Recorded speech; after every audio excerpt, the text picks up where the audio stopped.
Pokemon Snap, an idyllic paradise with Bellossom dancing in lush jungles, Wailmer playing in relaxing coral reefs, and of course, Magikarp being attacked and devoured by Pidgeotos. Sweet old Mother Nature, indeed. Hello, citizens! The Pokemon community right now is hyped for the release of the new Pokemon Snap next week.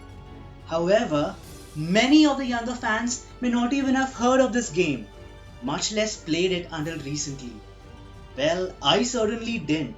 So I went down a rabbit hole of articles and YouTube videos trying to understand what the hype was all about and was astonished at this gem of a game which so few people seem to remember before the recent announcements.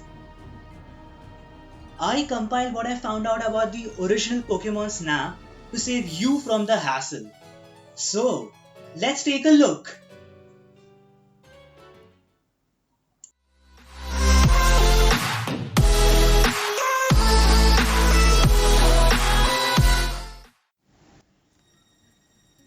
Pokemon Snap was released way back in 1999. It was a first person simulation game published by Nintendo for the Nintendo 64, which happens to be a device I've never even seen, much less played. I am a zoomer after all. Anyway, it is a spin off game in the Pokemon series, being one of the first console based games for it, and featuring many Pokemon rendered in 3D for the first time as well. In this game, you play as the game's protagonist called Todd Snap, not to be confused with Todd Howard, the supreme god of Bethesda bugs. Our Todd, a Pokemon photographer, is summoned by Professor Oak to Pokemon Island, a place with a variety of climatic and geographic regions where Pokemon live relatively undisturbed by humans. Just like the real world before the British, I guess.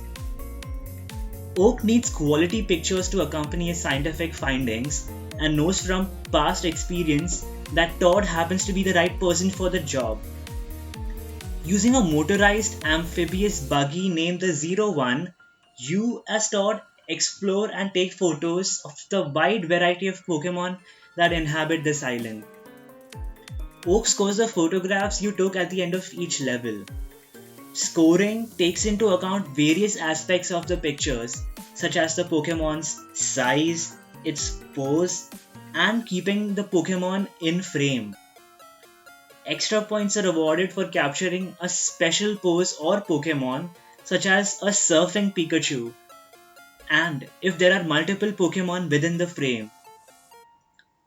Scoring well in the Pokemon report and photographing a wide variety of Pokemon is necessary to make progress in the game. Players start out with only a camera, but as they progress, Professor Oak will provide them with a number of special accessories.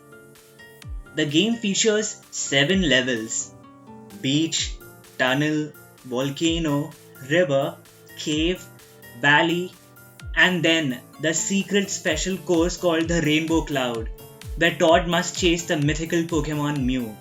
And guys, this level was legitimately aggravating, believe me. Levels must be replayed after acquiring new items in order to locate hidden Pokemon, alternate routes, or photographic opportunities that yield the best scores. The first accessory, Pokemon Food, can be thrown to either stun or attract Pokemon. Another, called Pester Balls, are able to knock out Pokemon or flush them out of hiding. The animations for this interaction is legit funny. The Pokeflute is used in a variety of ways, such as awakening, irritating, or hatching Pokemon. Also, did I mention you get to hatch the legendary trio of birds? This game was quite amazing. The Pokeflute also causes Pokemon to dance and plays 3 different songs, resulting in different dances from certain Pokemon. Additionally, players can obtain something called the Dash Engine for the buggy, allowing it to accelerate and move faster than normal. This was basically, so that you can skip parts you've already completed and go after Pokemon which are further in the level. Otherwise, that would have been pretty annoying. The game features only 63 of the original 151 Pokemon, which was a bit disappointing to me. But considering that this came out in 1999 and they had no idea if anybody would even be interested, I can get behind it, and it doesn't take away much from the entire gaming experience. When we talk about the game's reception, surprisingly the game did very well.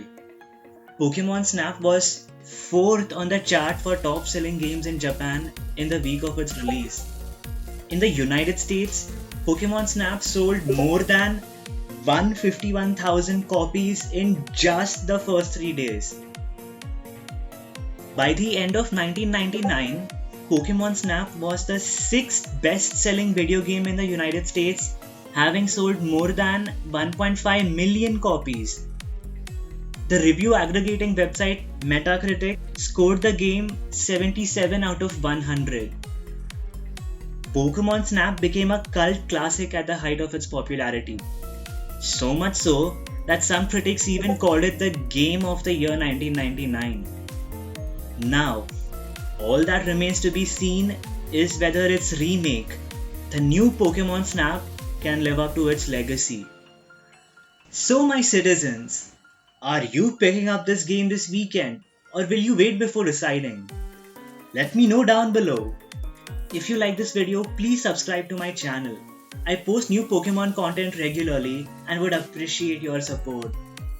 And this is your boy Lord RU signing off. Of course, until next time.